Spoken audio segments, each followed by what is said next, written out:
কি গো, খাবারটা বেড়ে দেবো? কি গো, খাবারটা বেড়ে দিই? খাবার বেড়ে দেওয়ার ইচ্ছা নেই, অফিস যাবো না আমি। নাটক হচ্ছে, ঢং করে জিজ্ঞাসা করছো কেন? জিজ্ঞেস না করে দিলেও তো কথা শোনায়।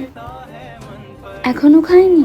কি গো, খাবারটা যে বেড়ে দিয়েছি তুমি এখনো খাওনি? খাবারটা বেড়ে আমাকে বলেছো যে খেয়ে নাও। কত কষ্ট করে সকাল সকাল উঠে ওর জন্য রান্না করলাম। দাঁড়িয়ে দেখছো কি? যাও না, তাড়াতাড়ি গিয়ে টিফিনটা রেডি করো না, বেরোতে হবে তো নাকি? একবারও জানতেও ইচ্ছে করে না আমি সকাল থেকে কিছু খেয়েছি কিনা। টিফিনটা সাবধানে যেও। হ্যাঁ, যত সব ন্যাকামি, সরো এখান থেকে। আমি তো ভালোভাবেই বললাম যে সাবধানে যেও। যাই বলি যাই করি সবেতেই আমার দোষ। প্রতিদিন ওর ছেড়ে যাওয়া খাবারই খাই, আলাদা করে নিজের জন্য কখনো কিছু বানাই না। সারাটা দিন সংসারের কাজ করতে করতে ক্লান্ত হয়ে যাই, তবু কখনো অভিযোগ করি না। বিনিময়ে শুধু চাই একটু ভালো ব্যবহার। মা বাবার খাওয়া হয়েছে কিনা একবার জিজ্ঞাসা করে নি। ও ফোন করেছে, হয়তো আমি খেয়েছি কিনা জানবে বলে। হ্যালো, মা বাবা খেয়েছে? হ্যাঁ হ্যাঁ, খেয়েছে। খেয়াল রাখবে ওদের। কেটে দিল।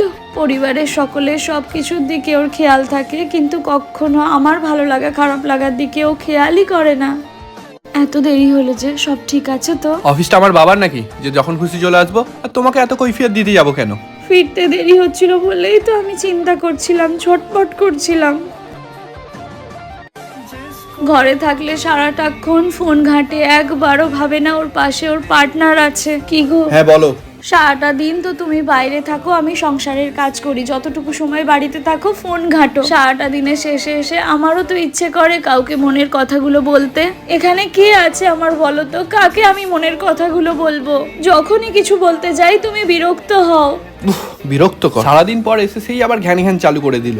রাত্রিবেলা একটু রেস্ট নেবো তারও উপায় নেই। সরো তো, ঘ্যান ঘ্যান না করে একটু শান্তিতে ঘুমাতে দাও। কি সুন্দর পাশ ফিরে শুয়ে গেল। একটা বাড়ির জন্যও ভাবলো না যে আমি কতটা কষ্টে আছি। নিজের স্ত্রীর ভালো লাগা খারাপ লাগার মূল্যই যখন দিতে পারবে না, তখন কেন বিয়ে করেছিল? কেন? শুধুমাত্র খাওয়া পড়ার জন্য তো কোনো মেয়ে বিয়ে করে না। একটু ভালোবাসা, একটু ভালো ব্যবহার, একটু সম্মান, সাথে ভালো পার্টনার পেয়ে সংসার করবে বলে সব ছেড়ে আসে একটা মেয়ে।